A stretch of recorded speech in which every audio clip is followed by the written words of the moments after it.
Bonjour à tous, voici une vidéo sur des structures en bois flotté que nous avons réalisées pour des plantes grimpantes. Cela pourra peut-être vous inspirer.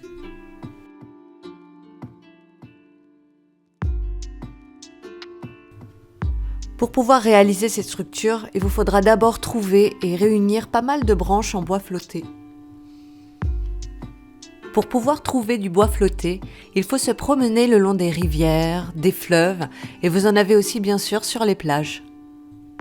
Sur les images, nous vous montrons un coin des bords de Seine. Alors il faut faire un peu attention parce que ce sont des lieux assez sauvages, vous avez énormément de ronces, vous avez aussi beaucoup de détritus qui est rejeté par les eaux, et donc faites attention à vos mains.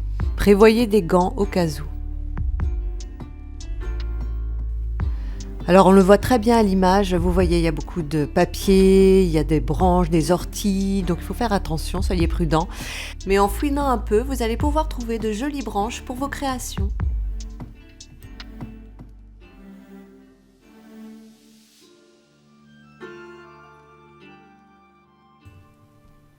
Et bien voilà, une fois que vous avez réuni tout votre bois, eh bien vous allez pouvoir commencer. Pour cette première structure en bois, eh bien nous avions de la ficelle sous la main, alors nous l'avons fait avec. Mais bien sûr, ça ne tient pas dans le temps, donc à part de les doubler, ou de recommencer de temps en temps, si vous avez par exemple du fil de fer mou, ce sera quand même bien mieux. Pour commencer la structure, eh bien, il n'y a pas énormément de règles. Bon, par contre, les plus grosses branches, celles qui sont lourdes, il faut les mettre à la verticale. C'est celles qui vont tenir les autres qui seront à l'horizontale. Vous voyez, ensuite, il faut faire place un peu à son imagination, à sa création, selon les formes des branches. Et vous essayez de les emboîter les unes aux autres. Vous voyez, on fait pas mal d'essais, ça tombe, ça reste debout ou pas, bref. Vous essayez, dès que ça tient à peu près, eh bien, vous les ficelez sur le côté, plusieurs fois s'il le faut d'ailleurs. Donc voilà, il faut faire plusieurs essais jusqu'à ce que ça vous plaise, que la forme vous convienne.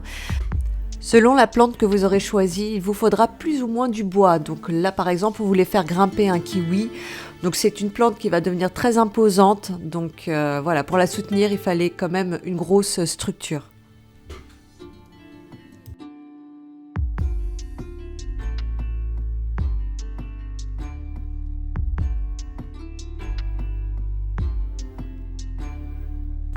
Vous voyez le genre de ficelle que nous avons utilisé, c'est vraiment très très fin. Je vous conseille vraiment d'acheter beaucoup plus épais ou sinon plutôt du fil de fer gainé. Ce sera beaucoup mieux pour soutenir les structures et ça tiendra très bien et pour très longtemps. Mais sachez qu'un an après, à part une ou deux ficelles qui tenaient peut-être un peu moins bien, sachez que la structure était toujours nickel, toujours debout, intacte. Alors attention au pied de la structure parce que le bois dans la terre, forcément au bout d'un moment ça va pourrir.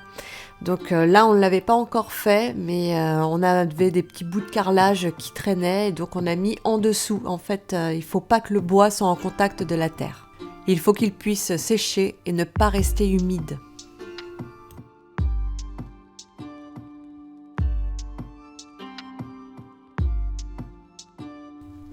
Et voilà, avec le petit kiwi qui commence à grimper, le résultat est assez joli, je trouve, c'est naturel. Pour que ce soit plus sympa, donc faites des doubles nœuds et vous pouvez couper les ficelles pour pas qu'on les voit trop. Esthétiquement, ça c'est peut-être moyen. Et voilà le résultat.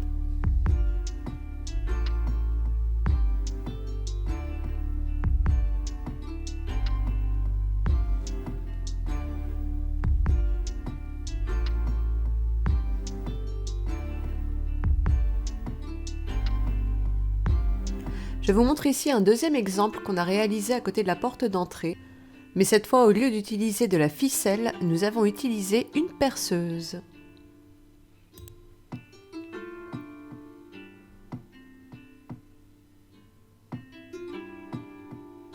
Alors comme vous le voyez, nous avons vissé les bouts de bois entre eux. Forcément, ça tient beaucoup mieux et en plus, vous pouvez créer vraiment la forme que vous voulez. Pas besoin que ça tienne les unes aux autres. Là, vraiment, vous voulez qu'un bout de bois soit à tel endroit, vous vissez et ça tient nickel.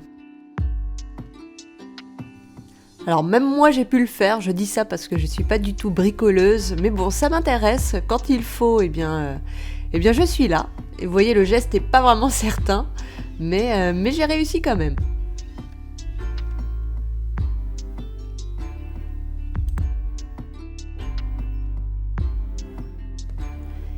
Et voilà, le résultat est pas trop mal, ça va, ça devrait tenir. C'est pour faire courir un jasmin et un rosier grimpant. Bon, il faudra bien les tailler, j'avoue j'ai la folie des grandeurs, mais bon, ça devrait le faire.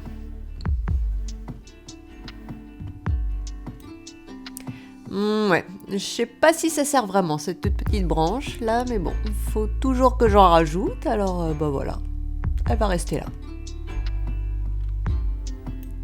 N'oubliez pas de rajouter quelque chose en dessous des pieds, par exemple de l'ardoise, un bout de carrelage, une assiette, je sais pas, ou autre, pour pas que le pied pourrisse. Ce que je n'ai toujours pas fait d'ailleurs. Mais voilà, en tout cas c'est terminé. Elle est bien solide, la structure jusqu'à maintenant n'est pas tombée, vissée entre elles en plus, voilà, ça tient très très bien. J'espère que vous trouvez ça aussi joli, ça vous donnera peut-être des idées. Voici le jasmin qui court déjà.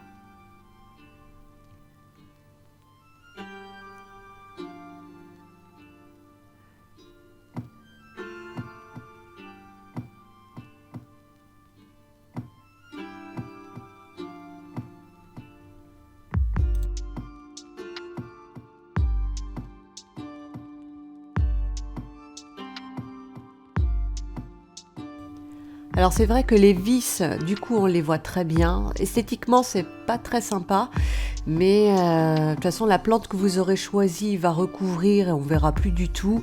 Ou sinon vous pouvez peut-être mettre une pointe de marqueur, un marqueur marron un peu indélébile. Voilà. Le jasmin a bien poussé, il s'y plaît bien. C'est la fin de cette vidéo, j'espère qu'elle vous aura donné des idées et je vous dis à très bientôt.